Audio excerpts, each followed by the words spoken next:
People have asked me, you teach Hebrew, it's great that you can do all this stuff with Hebrew poetry, but I don't know Hebrew, I'm not going to go to seminary, I'm not going to study Hebrew, sorry. I mean, they mean that with no offense, they usually say that, no offense. Is there anything I can do to make me a better reader of biblical poetry? Yes. There are several things. The first thing I would say is you need to read poetry, period. And preferably poetry written in a traditional format. So I'm not thinking about things that are public, the Norton Book of Modern Poetry, but things that are fairly traditional. Because reading poetry of any kind prepares our mind to think in a slightly different way about language and words, and even in a slightly different way about seeing reality. Because poetry is another way of using language, or the other way, some would say. And so training ourselves to read poems of any kind, biblical or not, is teaching ourselves to think differently than we're accustomed to. So, what can you do? Well, find a poem and read it. And read it out loud again, and 3 or 4 more times, and then start playing with it. Read it out loud in a silly tone of voice, even if it's a sad poem, in a sad tone of voice, even if it's a silly poem, in an angry tone of voice, even if it's a love poem. Just play with the language and play with hearing it and play with hearing how, as you read it, your voice changes the meanings of the words. Read it in a whisper, in a shout. Read it. And read it over and over again until you become familiar with what the poem is saying. The same goes for biblical poems. Do that with a psalm. Why is it that so few of us read any biblical poetry the way that we'd read a poem? We just don't. We rattle through. I've heard so many churches where somebody said, I'm going to read Psalm whatever it is, and then they rattle through it, and you would think they were reading, seriously, the headlines from yesterday's newspaper. It doesn't make any difference. It should make a difference. We should have this language just as part of our thought.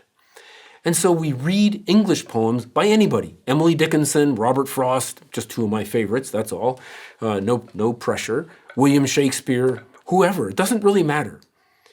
Read poetry because it will change the way you think about the way language works and even about the way the world works. Then you come to a biblical poem and you start to pay attention to the way the poem is put together. So something that you can see in English is, look, here's an example. Psalm 121 says, I lift up my eyes to the mountains, where does my hope come from? You know what's interesting about that? The answer is in the next verse, verse 2. My hope comes from the Lord, the maker of heaven and earth. And then the word I never occurs in the rest of the poem. It's all about you.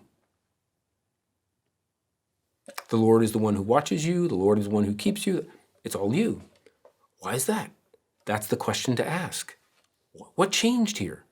And here's another interesting thing.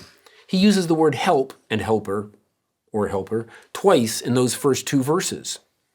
He doesn't use the word help again. Instead, he switches to the word watcher or watch over or to watch or keep or guard, or different translations do different things. And that doesn't really matter. So we say, will the Lord help me? Sure. But that's such a vague term. What does it mean? Will he help me pay my balance, my bill at the bank? Will he help me get my car started? Will he give me a part? But what this says is, no, the first 2 verses say, the Lord's my helper. Okay, now what kind of help does he provide? And that's what the rest of the psalm is about. And you can see that in English. You can see both those things.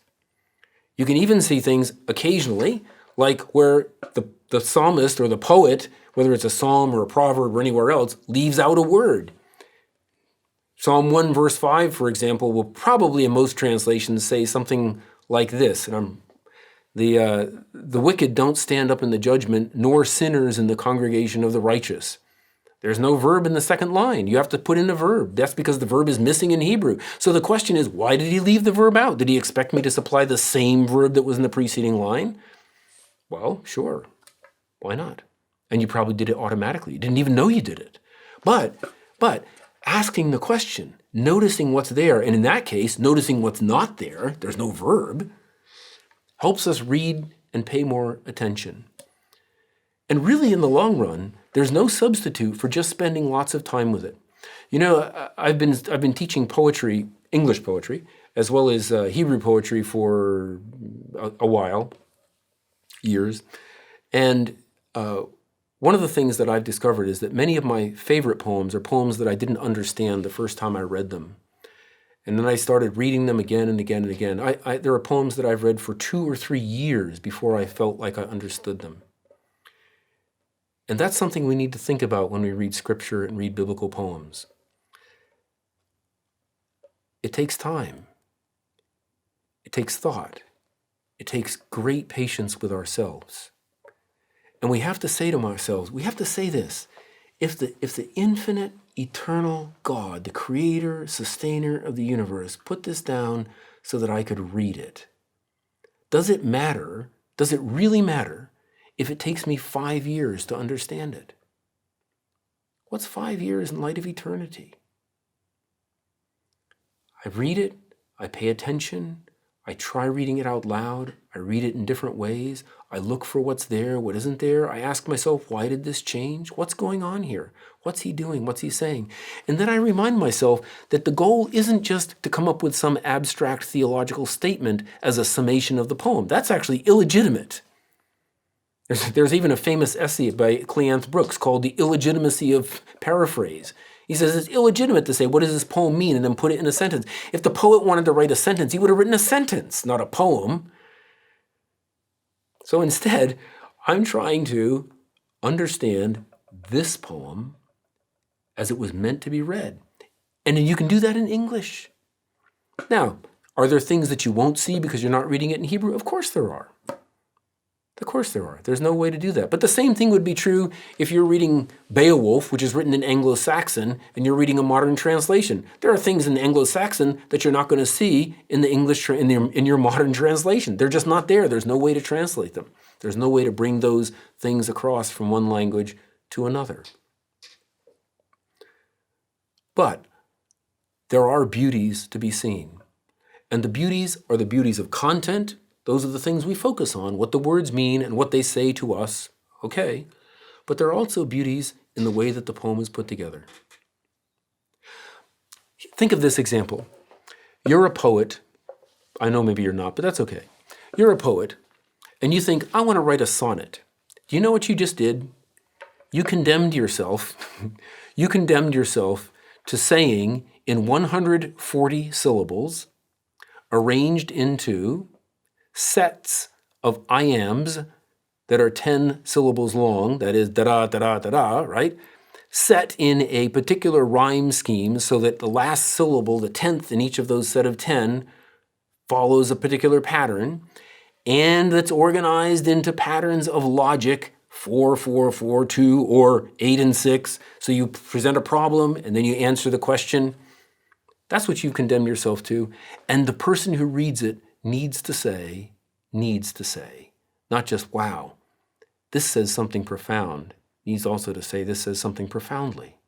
And that's what we're trying to do when we read biblical poems. We're trying to come to the point where we appreciate and begin to recognize, even in English, even in translation, we begin to recognize the artistry, the care with which they were composed. I mean, think of this example. Song of Songs is very famous for the lovers' descriptions of each other. You know, your hair is like a flock of goats. Your sheep, your teeth are like sheep that have just been washed, and your cheeks are like pomegranates, and all that, or your temples, I guess, are like pomegranates. And we laugh at that. We mock it. You know, we think, oh, weren't they silly? Well, to us, yes, that was just their language, but that's not really the point. That's the way. Those were their. I mean, we call each other cookie and sweetheart. What does that mean? Well, what I want you to think about is this. How much time and how much love does it take to think about how to describe someone in those terms? When was the last time that you thought about someone you love and thought, how would I describe his or her hair, teeth, cheeks, temples, nose, eyes, all those parts? And because you've trained yourself to pay attention to the way things are, you can pick this example and this one and this one and put them together into this gorgeous, gorgeous portrait. That's what it means to write a poem. And learning how to see that is what it means to read them. This is beauty incarnate in words. And that's what we want to see. And you can do that in English with your English Bible. You can do it in Hebrew with your Hebrew Bible. And it's a wonderful thing. I hope you enjoy it.